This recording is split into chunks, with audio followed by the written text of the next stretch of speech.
Pilgrimage to Spanish America by Everett Gill, Jr. Chapter 6, Under Argentine Skies. Waiting at the Santiago airport, the uninitiated traveler faces uneasily the prospect of crossing the Andes Mountains on his way to Argentina. As the plane climbs, the city gleams below in the morning sunlight, and the giant-sized image of the Virgin Mary that overlooks Santiago appears as a tiny doll below. In a few minutes, the plane is skimming over the rolling foothills toward countless mountain ranges, reaching skyward. As the plane gains altitude, steam begins to form on the windows. The flight continues over snow-covered valleys, higher and higher, to enter a white wilderness of jagged, sawtooth ranges. To the north, giant Aconcagua, Rocky Sentinel, highest peak in the Western Hemisphere, rises silent and forbidding, 4.5 miles above the plains. About halfway across, the pilot suddenly dips a wing. It is his salute to the world-renowned statue, the Christ of the Andes, which appears below as a tiny speck in the snow. The bronze statue, representing Christ, holding the cross, was erected to cement the bonds of peace between Argentina and Chile, and its oft-quoted inscription expresses a noble sentiment. Sooner shall these mountains crumble into dust than the Argentines and Chileans break the peace sworn at the feet of Christ, the Redeemer. But, true to human nature, the two nations engaged in a terrific verbal battle over which way the statue should face. And today, the image has unfortunately become an object of religious veneration. And the New Testament does not change the ruling on graven images, so regardless of its treatment as such, it's still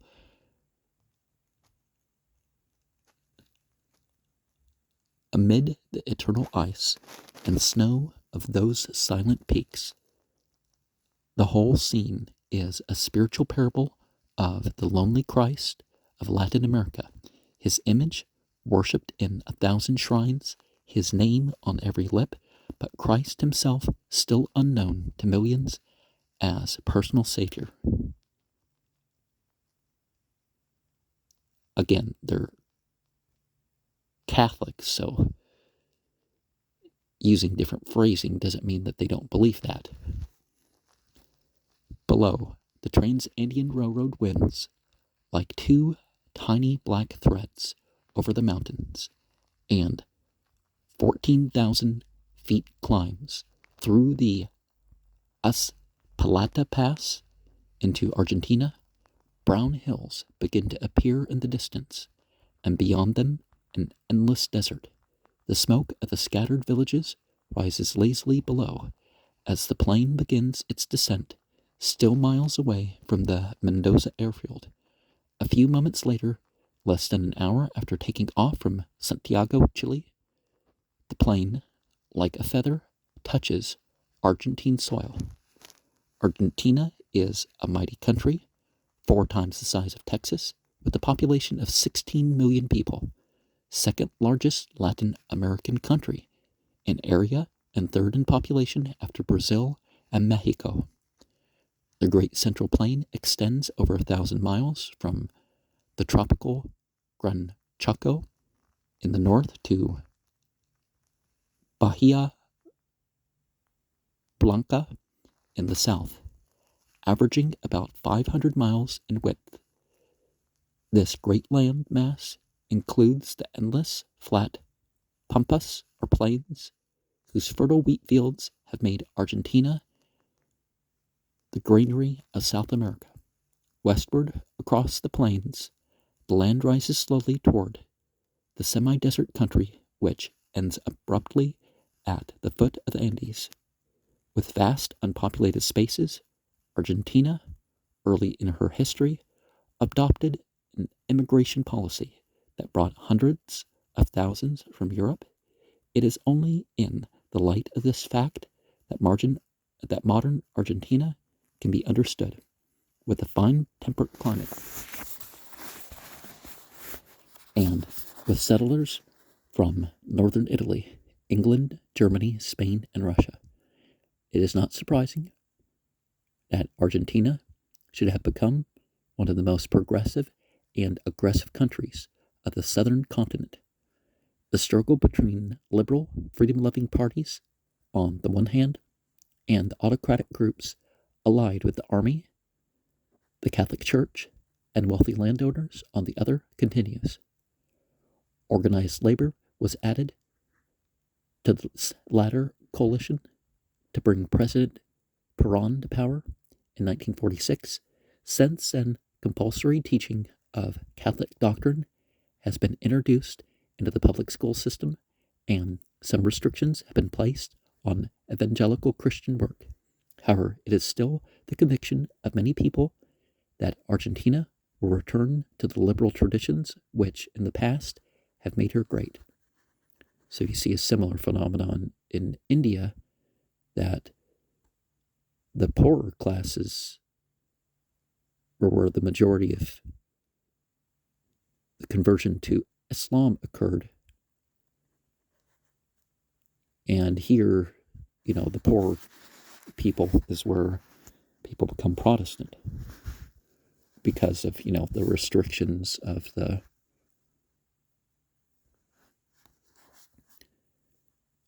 main faith groups. Mendoza Indian Gateway. The airport road to Mendoza on an arid plain 2,500 feet above sea level passes the historic camp where General San Martin trained, equipped, and outfitted his little army for its epic crossing of the Andes. Entering this bright city, one is attracted by water rushing through open, stone-faced irrigation ditches on each side of the streets, giving life to spreading shade trees. Enormous vineyards in this desert area are made possible by constant irrigation. Life moves at a fast tempo here, but Argentine citizens seem to walk with a sense of self-sufficiency and national pride. The beautiful Baptist church of Godoy Cruz, in a southern suburb of Mendoza, is dedicated to the glory of God and the memory of missionary F.J. Fowler, who arrived with his family in 1918 to carry on the work that had been inaugurated by Senior Gabriel Osterman. During the years, this mission field has been extended and Baptist work has developed until it now encompasses the Cuyo district, including the provinces of Mendoza, San Juan, and San Luis. Describing the new temple of worship, Reverend J.C. Quarries writes, "It seems that a real revival is in progress, and we are very much encouraged at seeing new people in practically every service with frequent professions of faith. Our new building, dedicated in 1948, is proving a blessing. In the atmosphere of a real temple, we can detect a more reverent spirit among the people when they come to worship. The imposing structure is a constant testimony to the gospel influence, and new people drop into the services constantly, simply because the beauty of the structure has drawn them.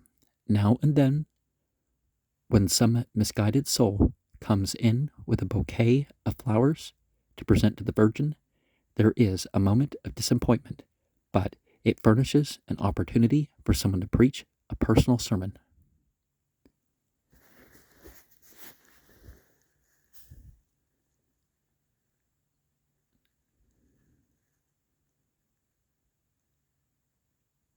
In the building formerly occupied by the Godoy Cruz Church, Miss Vada Waldron has been conducting an efficient good will center since 1938. This serves as a splendid ally to the local church in reaching the women and children of this neighborhood. Bible classes are conducted daily with special courses for young mothers in handicraft work and supervised recreation for the children. The peak enrollment was 250, with many of the pupils attending the Sunday school and worship services of the church. It is a type of work that is highly respected and appreciated by the community.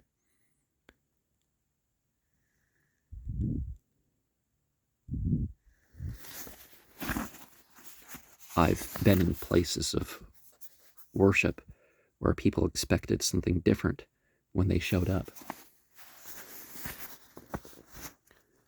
But, opportunity to give a personal sermon might not be the phrasing for the atmosphere that you want to present in such a situation. 100 miles north of the city of Mendoza lies the city of San Juan, capital of the province of the same name. It holds the honor of being the birthplace of President Domingo Sarmiento, one of Argentina's most noted educators and authors. On a fateful day in 1944, this lovely city was leveled by a terrific earthquake which left 5,000 dead and other thousands homeless. Always ready to meet emergencies, our missionaries were among the first to arrive on the scene, and Southern Baptists contributed thousands of dollars for relief and reconstruction. The event recalled one of my boyhood experiences in Italy, when news of the terrible Avezzano earthquake reached us in Rome.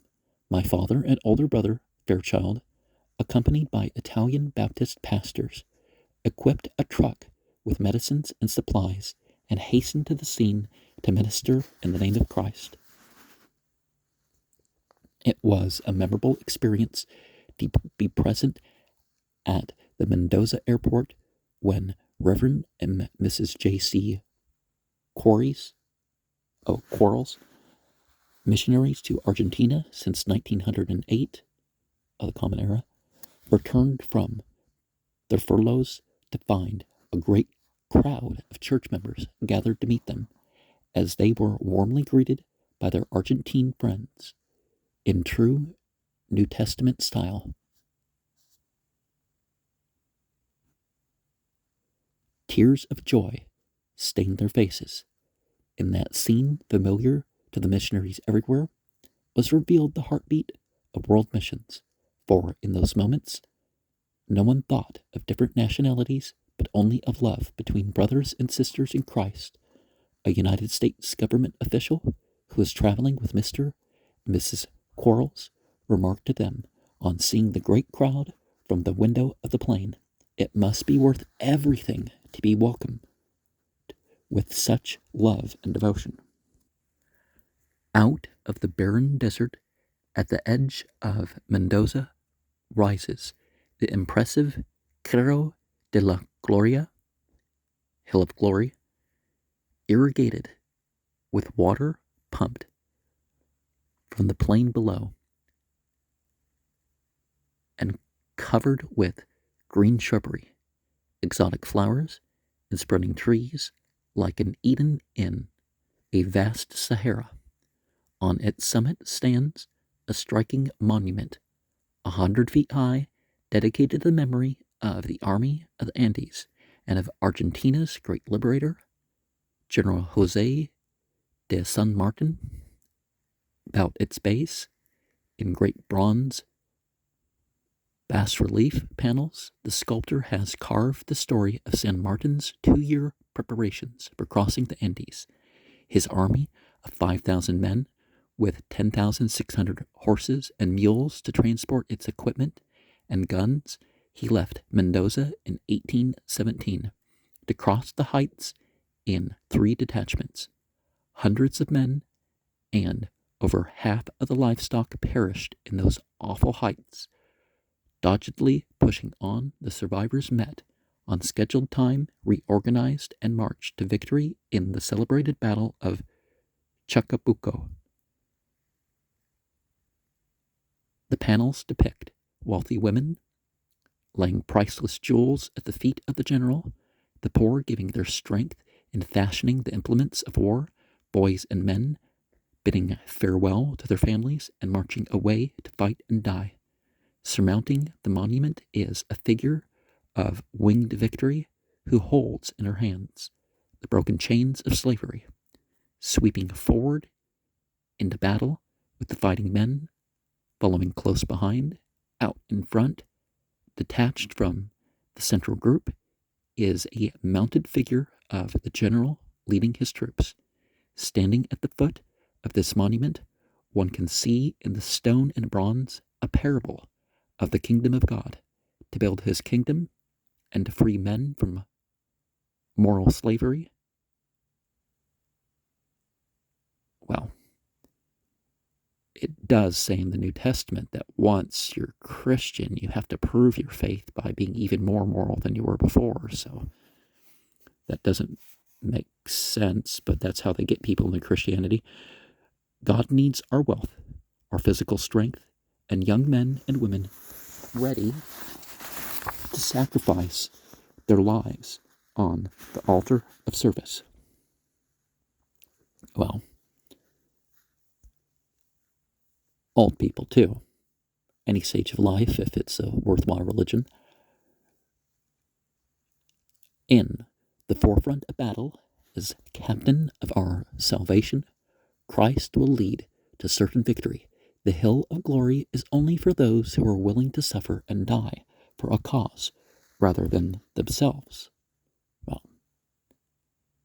jihad and fisabilillah is in a person's best interest. Colonial Cordoba, in the heart of the nation, about 300 air miles northeast of Mendoza, ancient Cordova lifts its proud head. Situated among lovely hills, it is a popular and healthful resort for Argentines. With almost 400,000 inhabitants, it is Argentina's third largest city and among its most interesting historically. Here one feels the intense Roman Catholic devotion that invariably pervades old colonial centers, for the city is crowned with priests, monks, and nuns. The Viceroy's residence and the university, founded in 1613, still breathes an old world atmosphere, but Cordoba also lives in the present, has established a modern university, and is the center of the agricultural activities of the province of the same name, of which it is the capital. This rich province extends for 350 miles from north to south and averages about 200 miles in width. Since 1937, Reverend V. L. David has labored in Cordoba as our only field representative for the entire province, which has a population of 1,900,000. Son of one of our pioneer missionaries to Nigeria, Mr. David served in Spain before moving to Argentina. His responsibility includes both city and province, and he cooperates with the Cordoba Baptist Convention in the development of the older Baptist work and in the establishing of new missions. A Baptist encampment is carried on each summer in the hills of Cordoba with young and old coming from every quarter of Argentina for Bible study, practical church courses, inspiration, and recreation. Here many young women Here many young men and women have dedicated their lives for Christian service. The strongest work outside of the city of Cordova is in the eastern and southeastern portions of the province, reaching as far as the city of San Francisco, home of many Italian immigrants. Well-kept roads cut across the flat, fertile plains like ribbons of white, following old stagecoach routes, are uniting with the Pan American Highway and are crowded with heavily loaded trucks on their way to market. In Los Ruelas is one of the loveliest Baptist church buildings in this province. Its classic columns, gleaming white in the brilliant sunshine. I shall never forget traveling over these highways in a bus filled with young people on their way to the annual Baptist Convention meeting in San Francisco. As we entered this city on the eastern border of the province, their voices were raised in the hearty singing of familiar gospel songs in Spanish. Missionary M.S. Blair, who labored in this province for many years, tells the story of the Broda family, Italian immigrants. Capilla San Antonio is the cradle spot of the larger part of the Baptist work in Cordova and Santa Fe. Here, Mother Broda, known as the prophetess of China Tree Grove, lived and suffered and prayed and waited, and saw the answer to her prayers in the conversion of all her family, with 3 of them preaching the gospel. She lies buried in a little cemetery nearby, but her work follows her. One son, Don Pablo Broda, has completed 30 years as a pastor of the San Francisco Church. The price of being a Christian in this province, as in many parts of Argentina, is still very great. A liberal-minded banker who assisted a Baptist family in starting services was warned to desist, and through the militant efforts of Catholic Action, a layman's organization, was later moved to another city by his superiors. But throughout such experiences, God's people remain faithful, willing not simply to believe in Him, but also to suffer for His sake. Tucumán, Garden of the Republic. Tucumán, capital of the great province which bears its name, is 300 miles north of Córdoba. This city of 200,000 inhabitants is located in the eastern foothills of the Andes in an extremely fertile valley where the climate is warm and tropical. Now, if you know updated figures, comment. This semi-tropical aspect has given it the name of the Garden of the Republic. In the mountains to the west, great deposits of copper, silver, and gold remain untouched. As the largest city in the north, Tucumán forms a logical center for missionary activity, but Baptist services were not conducted in this province until a memorable Sunday, December 7th, 1941, when Reverend Z. Paul Freeman preached the gospel on a street corner. These open-air services continued for years, in mud and dust, heat and cold, and many children became regular attendants at this sidewalk Sunday school. I shall never forget the rows of little boys and girls seated on the curb, stretching out eager hands to receive brightly colored lesson cards. Because of continuing opposition, the work has gone forward slowly, but an organized church now meets in a rented hall, and regular services are conducted at numerous mission points in the surrounding villages and towns, besides visiting regularly in city hospitals. The Freemans conduct a total of 11 services each week. Miss Freeman describes a memorable day of prayer with over 100 women present. What a wonderful day of experience and sacrificial offerings. In my opinion, it was the best day of the year, for I detected a height and depth of spiritual devotion until then unknown to our women, most of them new in the faith. The presentation of world need brought tears of sorrow and joy. Prayers were genuine and touched the heart, and the envelopes were returned filled with pesos, which spoke of Christian devotion and love. The first person to be baptized in Tucumán was a young merchant, Jose Sammy, who later gave up his shop and entered the ministry after completing his course at the seminary in Buenos Aires. He accepted the important pastorate of Godoy Cruz in Mendoza. Here is cause for justifiable rejoicing over the first fruits of the gospel in Tucumán. From the hills that rise west of the city can be seen a breathtaking panorama of cane fields and orange, lemon, and grapefruit groves. The roofs and towers of Tucumán rise silently above the plain. Watching this scene one day, we prayed that this exquisitely beautiful garden would some day be transformed into a garden of God, bearing abundant spiritual fruit.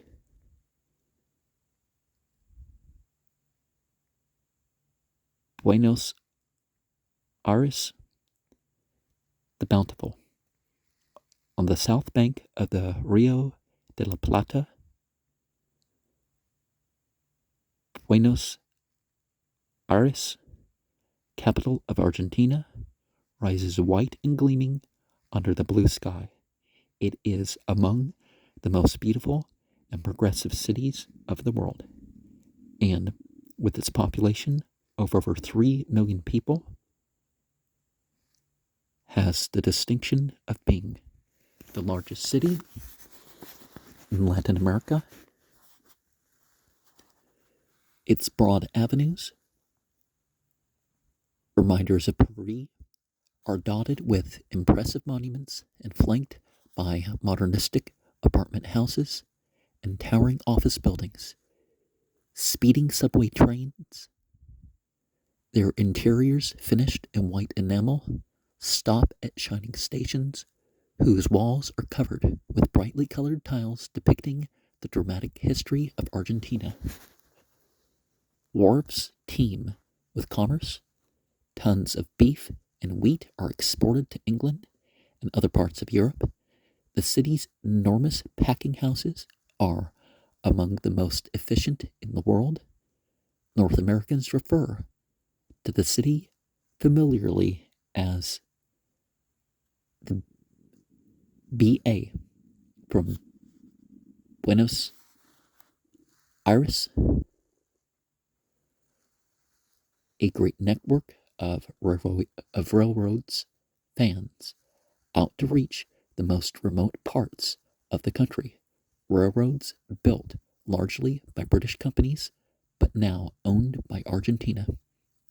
When British traders and engineers arrived over a century ago, the people were so impressed with their fundamental honesty that a revealing expression found its way into the colloquial Spanish of the Argentine.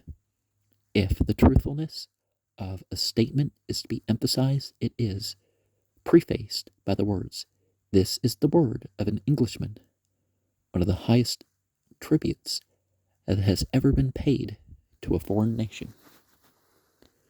The town of Luján, about 40 miles west of Buenos Aires, is one of Argentina's most renowned centers of Mary worship. Here, a spacious basilica with 2 lovely spires enshrines a doll-like figure of the Virgin Mary. There are 3 popular images of the Virgin in Argentina, each section of the country loudly proclaiming the virtues and healing powers of its favorite, the Virgin of Lujan, the Virgin of Del Valle, and the Virgin of Itati. On the 21st day of May, pilgrims from all over the country crowd to Lujan to pray for miraculous cure, to pray for miraculous cure, miraculous cures and spiritual blessings.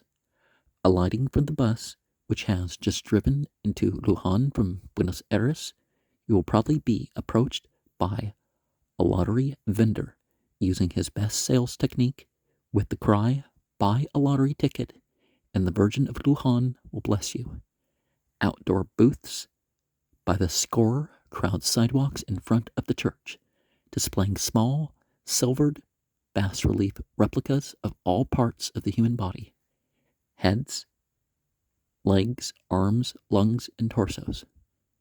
If one of the devotees has tuberculosis, he will purchase a tiny pair of silver lungs and present them to the priest. Thousands of those little votive offerings are fastened to the walls of the church in fantastic designs, placed there for a stated sum and the promise of special masses. So they sell you amulets and then they charge you to place the amulets. Martin Luther did have some justification for some of what he did. Gifts of every conceivable description are also hung on the walls in appreciation of blessings supposedly received from the Virgin. Well, we know faith in anything works, just like Jesus telling that woman that her faith healed her. Some of them are under glass, are in elaborate frames, and include military swords, model airplanes, baby's hair, dolls, leaden soldiers, officers' epaulettes, and models of racehorses. High above the altar, the jewel-bedecked image stands silent and powerless, adorned by the kneeling and misguided multitudes.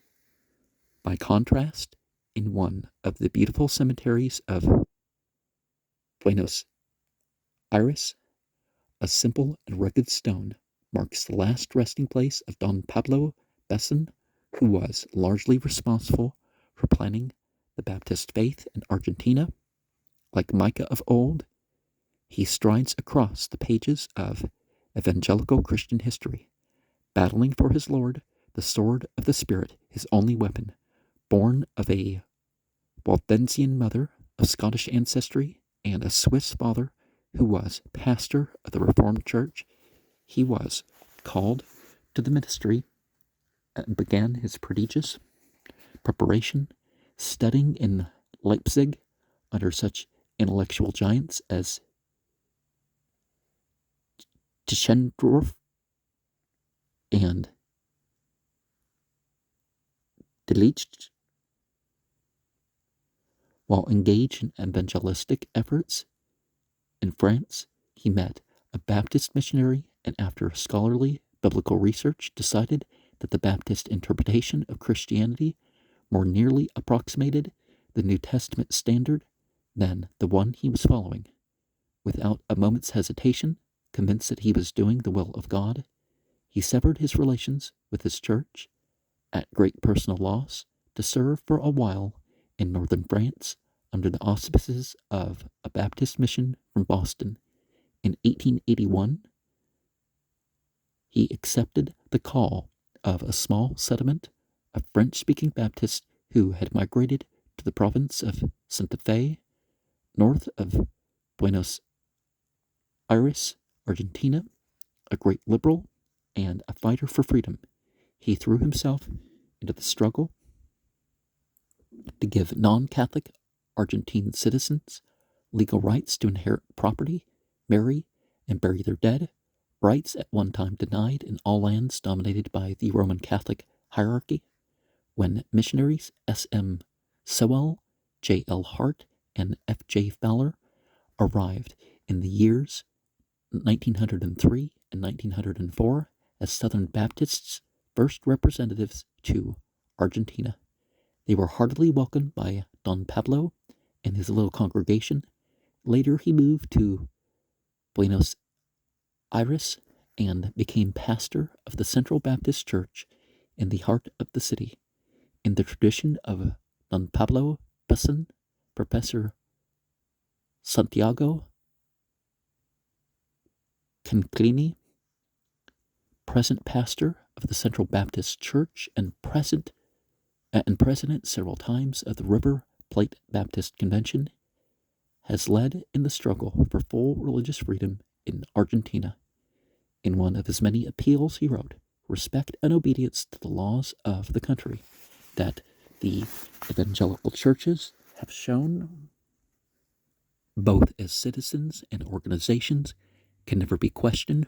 For more than a century, the evangelical churches have worked and maintained the respect of the authorities under the protection of the liberties guaranteed by our Constitution and by the liberal spirit of the Argentine people. It is not to be supposed that our nation should now wish to retreat from this historic position. In these very days, in some European countries dominated by communism, unjust measures have been taken limiting the liberties of the Roman Catholic clergy. Regardless of the circumstances, the restriction of liberty in any nation is a blot on the face of the world. Since 1/3 of Argentina's population lives in Buenos Aires and its surrounding territory, it is logical that this should have been chosen as the center of the first Baptist missionary efforts. Over 30 of the 130 Baptist churches in the River Plate Convention are located in Greater Buenos Aires and are led by well-trained pastors who also contribute much of their time to the numerous national boards and agencies located in the city. A small group of missionaries have borne the brunt of the work for long faithful years as evangelistic workers, teachers, and denominational leaders. The River Plate Baptist Convention was organized in Buenos Aires in 1908 with the membership of only 23 messengers representing 5 churches. With the passing of years, it grew to include the Baptist churches of Argentina, Uruguay, and Paraguay.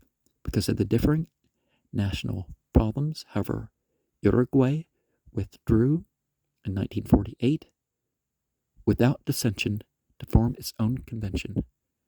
Women's and young people's conventions have also been constituted as strong auxiliaries to the River Plate Convention. The first president of the convention was Reverend Thomas Spite, who has been followed by a long list of distinguished missionaries and national pastors, among them Juan C. Barreto, S.M. Sowell, J.M. Rodriguez, Carlos de la Torre, Santiago Conclini, Robert F. Elder, Juan Marcelli, Ricardo Alvarez, Lorenzo Pluis, and Alfonso Olmedo. One of the first acts of the convention was to forward funds for the work of their Baptist brethren in Chile. In 1911, a board of missions came officially into being and has continued without interruption since then to appoint and support its own missionaries in spiritually destitute regions of Argentina and beyond. Missionaries of this board are preaching and teaching in Paraguay, in the tropical Gran Chaco, in the province of Misiones on the Brazilian border, and in the cold southwest regions of Argentina.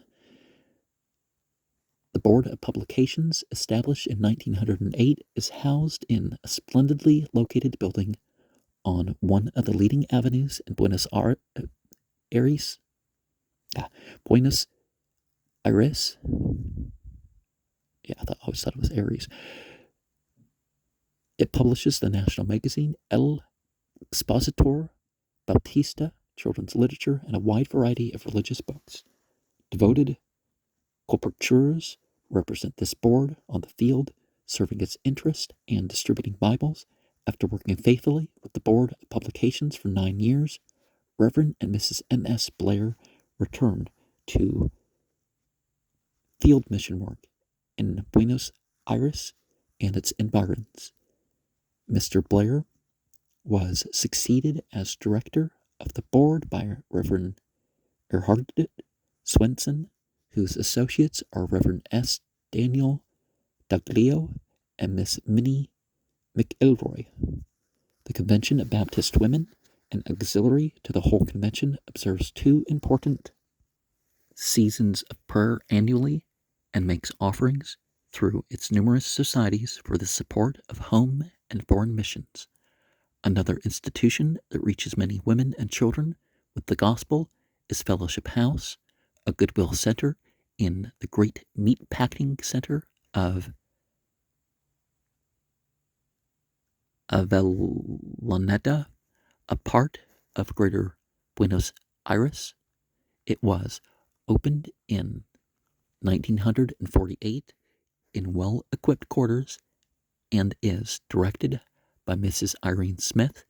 Its varied program includes a kindergarten, a mother's club, junior boys and girls clubs, and classes in painting and handicrafts, with Bible teaching always kept central in the curriculum.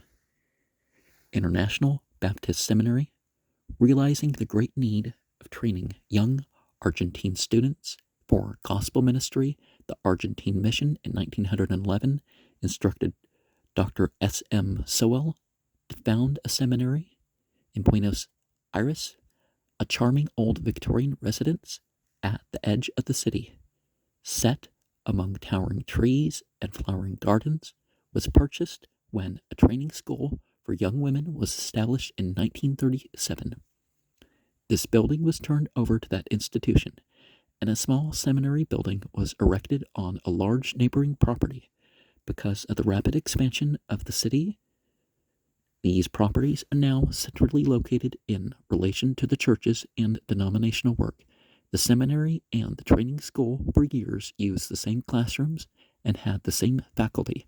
Among those who served as professors were missionaries R.F. Logan, E.F. Elder, and L.C. Quarles.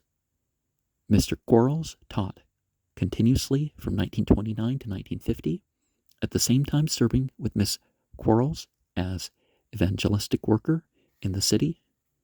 In 1941, the training school was united with the Bible Institute of Rosario, 200 miles northwest of Buenos Aires, and was placed under the direction of Miss Anne S. Market, daughter of Dr. S. M. Sowell. Now, the New Testament model is that women do not speak in gatherings other than those of their family. Well, that's the Pauline position, but yeah. A need being felt for a more comprehensive and commanding institution with more adequate equipment and a larger faculty, it was considered advisable to return to the original plan and have one co-educational institution in Buenos Aires. The International Baptist Seminary was, therefore, established in 1950 to serve as a great theological center for both men and women in the southern section of South America, with the Board of Trustees representing Argentina, Uruguay, Paraguay, Chile, and Bolivia. The beautiful new school stands on the property that was originally purchased for the seminary, on the corner of Ramon Falcon and Bolanos. President W. L. Cooper and Miss Anne Sewell Margaret will direct the institution with courses especially prepared for pastors, church leaders, and women's workers associated with them in the development of this institution of such far-reaching significance are capable Argentine faculty members, together with missionary professors Hugo Culpeper, S.H. Cockburn, C.W. Whitten, and W. Judson Blair. The cosmopolitan nature of the seminary is revealed in a student body that includes Argentines, Chileans, Italians, Germans, Bolivians, Uruguayans, Paraguayans, and Russians. One student presented an international aspect in himself. Born in the Baltic regions, he spoke a Russian dialect, but was required to learn pure Russian in school. He lived in Germany during the war, moved later to Denmark, and then migrated to Argentina. In addition to the languages of these countries, he learned English to prepare himself better for reading basic theological volumes, well, Baptist stuff anyways, from the Buenos Aires Seminary. Young men and women go forth to bear their witness from the rolling cattle lands of Uruguay to the Andean highlands, from the Indian villages of Paraguay to the cold deserts of Patagonia. One of the outstanding students of the seminary, Carlos Meneses, returned to his beloved Bolivia to become one of that country's leading pastors, and had been approached on the possibility of becoming principal of the Mission Bible College of Oruro, a fine institution conducted by the Canadian Baptist Mission, while holding special services in the mining section of Malkamaya in 1949. Accompanied with other Baptist leaders, he was attacked by a fanatical, drink-crazed mob that had been celebrating a holy season for many days.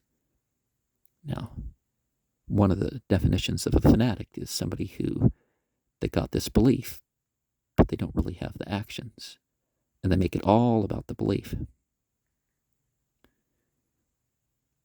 Wisely dismissing the congregation, the Baptist group climbed into a trunk and tried to depart, but it was too late.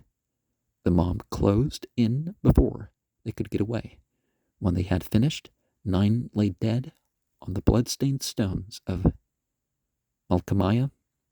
Carlos Meneses, Francisco Salazar, president of the Bolivian Baptist Union, Reverend Norman Dobbs, Canadian Baptist missionary, and 6 other Bolivian Christians had paid the last full measure of devotion. Mr. Dobbs, who had been the brutality of other persecutions, had remarked significantly on a previous occasion, "Someone may have to give a life over this yet." The Bolivian newspapers loudly deplored this savage religious intolerance and brutality. But the American press, with a few exceptions, was strangely silent. A lot of stuff happens in the world. 9 dead people. In Oruro, a great procession of more than 1,000 Bolivian evangelical Christians bore the coffin shoulder high along the road to the cemetery. And at this time, Christians were being killed regularly in Israel. And ever since, really good, along the road to the cemetery, singing gospel hymns along the way. The martyrs of Malkamaya now rest in peace in the Bolivian highlands, but the story of their sacrifice will inspire multitudes for generations to come.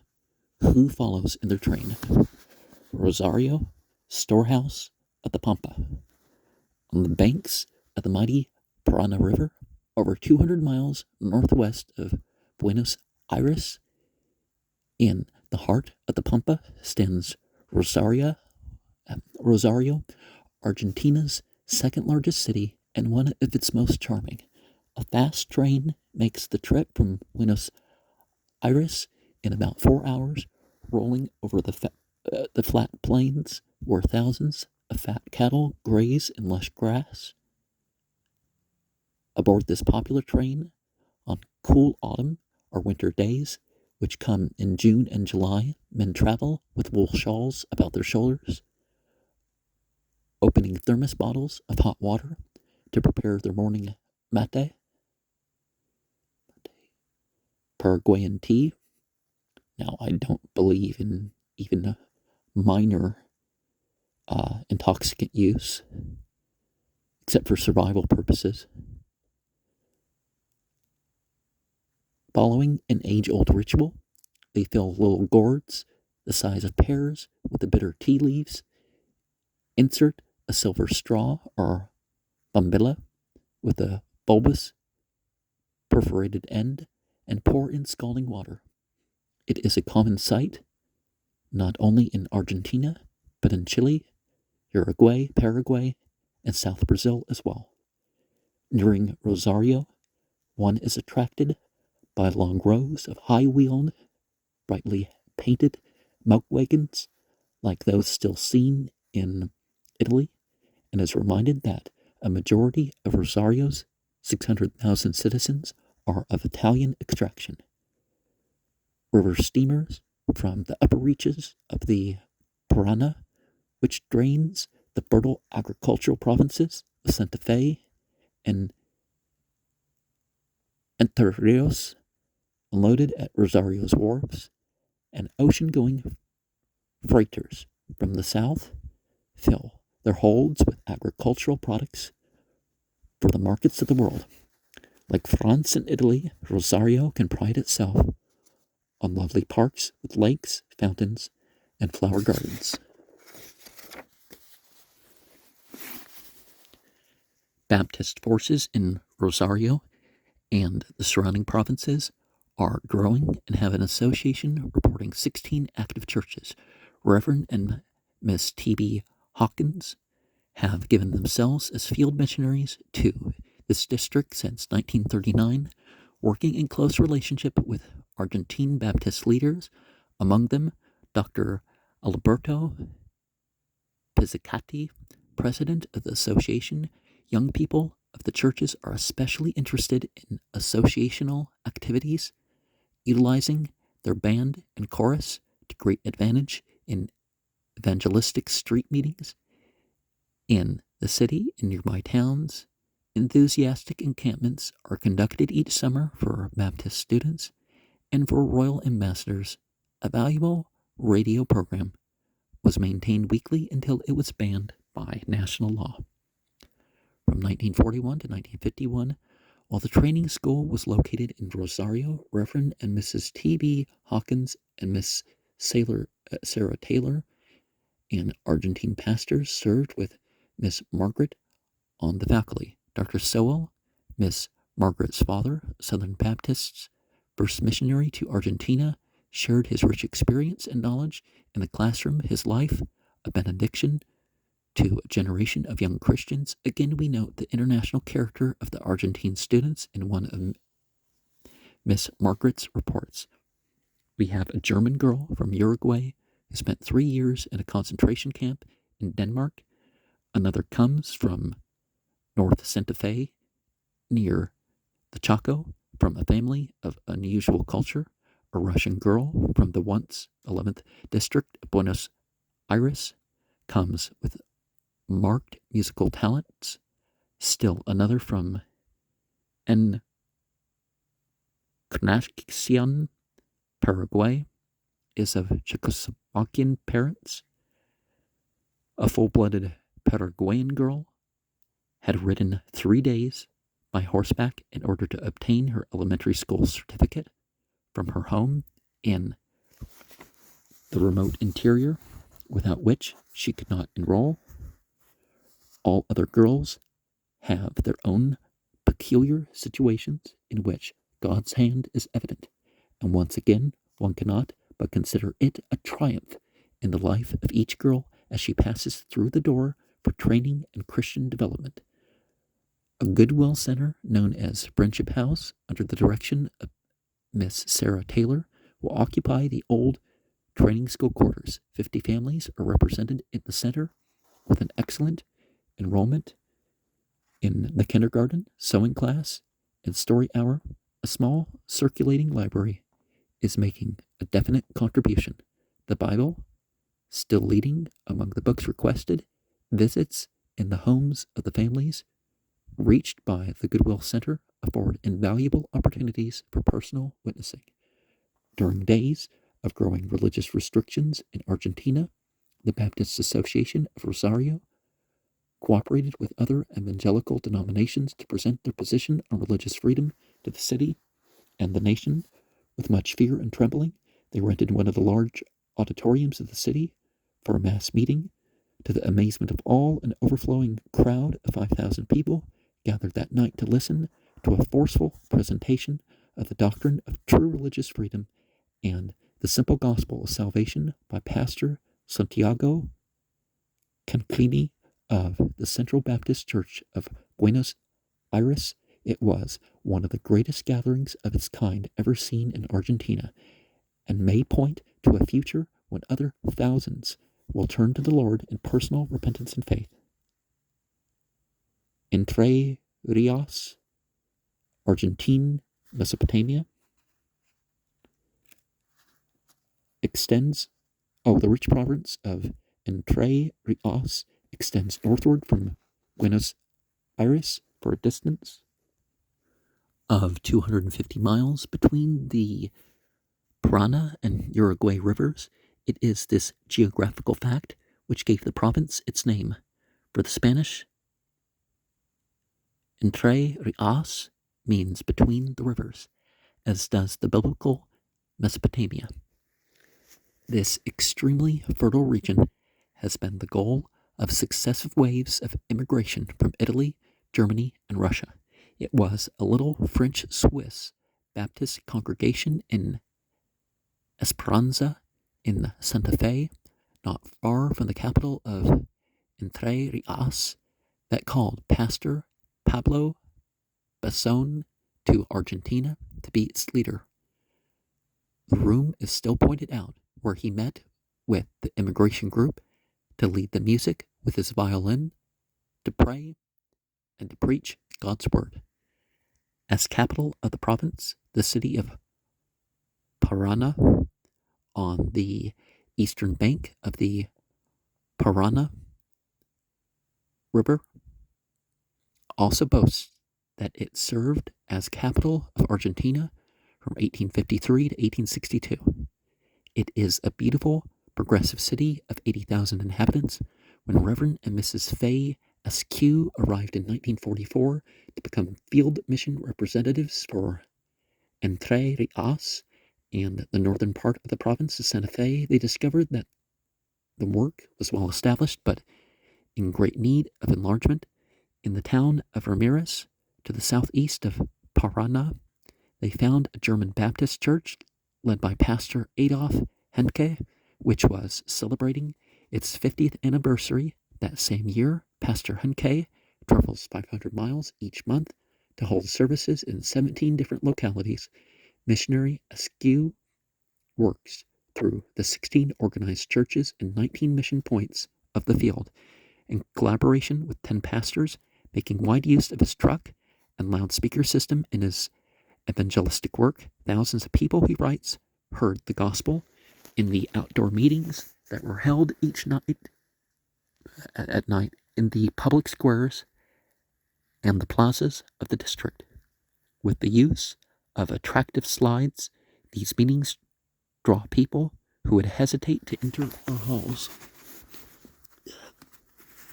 They serve to break down prejudice and to show the people that evangelical Christians have an interesting and worthwhile message to offer.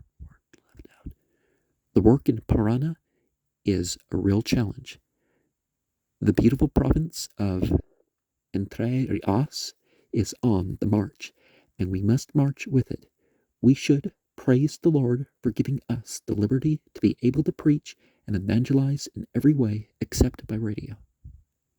Across the river from Parana stands the ancient city of Santa Fe, a provincial a provincial capital. Yeah, a provincial capital with a population of 150,000, one of Argentina's most historic cities. In colonial days, a fort erected here by Juan de Rey remained under almost constant Indian attack for generations. The First Baptist Church of this city is led by a tall, white-haired bachelor, Pastor Julio Osterman, one of Pablo Bessone's early converts. Throughout his ministry, he has majored on evangelism and the training of young men to serve as lay workers in 6 missions conducted by the church. Many of them are numbered today among the leading pastors and national missionaries of the River Plate Convention.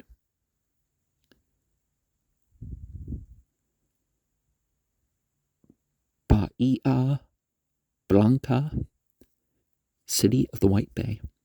A fast, well-equipped train from Buenos Aires cuts straight across flat cattle ranges and farmlands southwest for 375 miles to Bahia Blanca, a beautiful port of 150,000 people. Bahia Blanca serves as an outlet for the agricultural products of the great provinces of La Pampa and Buenos Aires, as in Rosario. The Italian influence is very marked for immigrants from Genoa settled in the area as far back as 1838, and today their descendants are among the city's most substantial citizens. Even the huge electric plant reveals their artistic sense, for it resembles a towering European cathedral. Life in Bahia Blanca centers about the Plaza Rivadavia with its spreading trees and scented gardens, where young and old stroll in the cool evenings. Bahia Blanca is now the center of a huge mission area that reaches northeast for 100 miles across the Ventana Mountains to Coronel Pringles in the flatlands below, and westward another 100 miles to the bank of the Rio Colorado, bordering the territory of Rio Negro, where new government irrigation projects are attracting thousands of people. A short distance southeast of Bahia Blanca, the great Argentine naval base, Punta Alta, is crowded with sailors and marines, while the civil population of 20,000 lives in nearby Puerto Belgrano. When a mission point was first started in Puerto Belgrano, the family from which the hall was being rented used to listen from the rooms next door to the singing of hymns and the preaching of the simple gospel message. Every member of the family, 6 of them accomplished musicians, was later converted, and today all are numbered among the church's most loyal members.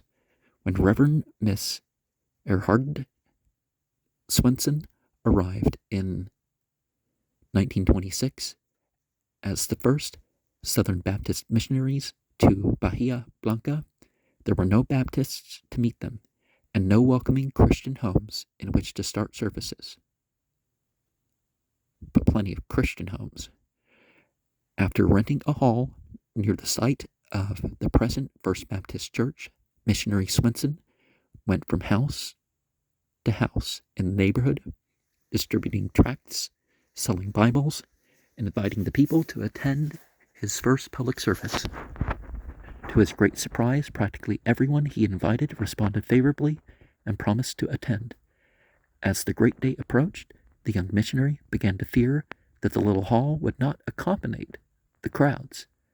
At the appointed evening hour, he and Miss Swenson waited expectantly at the front door of the hall to greet the people who had manifested such a deep interest in the new faith.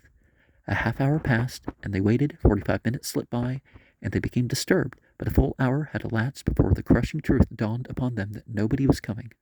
Although Mr. Swenson had faced machine gun fire as an infantryman in the Argonne forest, he had never experienced anything like this. Nevertheless, these two young missionaries sang together in Spanish, English, and Swedish. And Mr. Swenson tried to preach. A few stragglers came to the door and looked on in amazement as two blue-eyed, blonde North Americans sang and prayed and preached to empty chairs. The missionaries went to their rooms that night feeling defeated and broken-hearted, probably ready that moment to take the next ship for home, still convinced, however, that God called them to Argentina. Like good soldiers of Jesus Christ, they remembered the promise. In due season we shall reap if we faint not. So where's that a quote from? Missionaries around the world have learned from disheartening experiences that this is one of the biggest ifs in the Bible.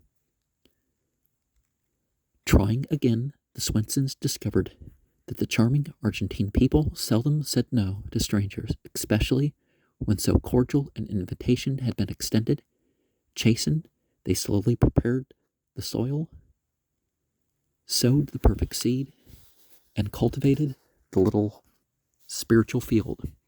In the 21 years that they stayed in Bahia Blanca, they saw the First Baptist Church organized, an attractive church building and pastor's home constructed.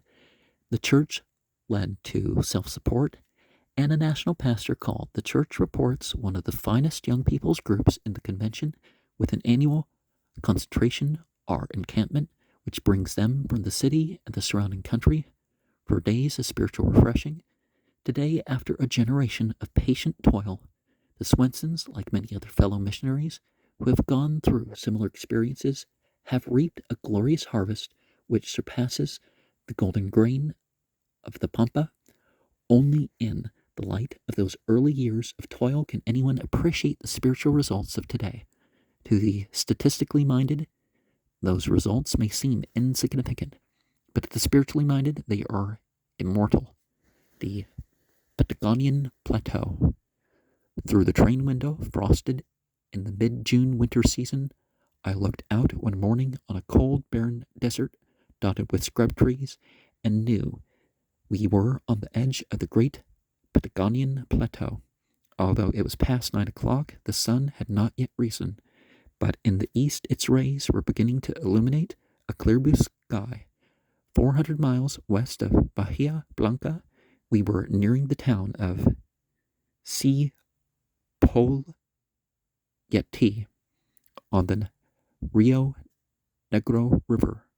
The region known as Patagonia comprises a giant inverted triangle whose 600-mile base extends from Bahia Blanca on the Atlantic due westward to the Chilean Andes, while its two sides point southward for 1,300 miles to converge at Cape Horn. It is a terraced desert land rising gradually from the Atlantic coastline to the western mountain ranges. From north to south, it includes the provinces of Rio Negro, Neuquén, Chubut, and Santa Cruz. Of Indian origin, the name Patagonia is derived either from the Quechua word Patacuna, signifying terrace, or from Patagones, meaning large feet. Today, the Indians form only a small percentage of the total population of the sparsely settled region. Argentines of Spanish and Italian descent predominate. Scotch and Welsh, who are hard at work irrigating their fruit orchards, tending their sheep ranches. Significantly, the first man to be baptized by our missionary was the Araucanian Indian descendant of the original inhabitants. Since 1934, Reverend and Mrs. George A. Bowdler, with headquarters at Sepoyeti, have been our only missionaries to this immense area. Mission centers have been established along the railroad that reaches westward to Zapala at the base of the Andes, reporting in his news bulletin, Pro Patagonia. Mr. Bowdler tells of his labors in this neglected field. We might compare our forces with a very thin line of parachutists who have dropped on the edge of a wide area, have dug in, and are flashing back urgent calls for reinforcement, hoping that these will not be too little and too late. Words left out. The new church auditorium in Sepoyeti, center of our fruit district, has provided a great boon to the preaching work and has fulfilled all that was hoped for it in accrediting our work in the public eye, providing more spacious and comfortable seating, and giving our area an adequate center for its rallies. This geographical area may be compared to an inverted ladder, most of it clouded in the midst of spiritual ignorance, but with the radio and the airplane, it is more feasible than ever to penetrate this darkness. It is our God-given opportunity to mount the ladder and light its southernmost reaches with the gospel. If Southern Baptists seize this opportunity at once, they will have the privilege of being still more Southern, and if they finish the job, the most Southern in the world. But what is more basic, as well as beautiful, they will have obeyed the Lord's command to be his witness, truly unto the uttermost part of the earth in the southern continent. Now, where's that quote exactly from?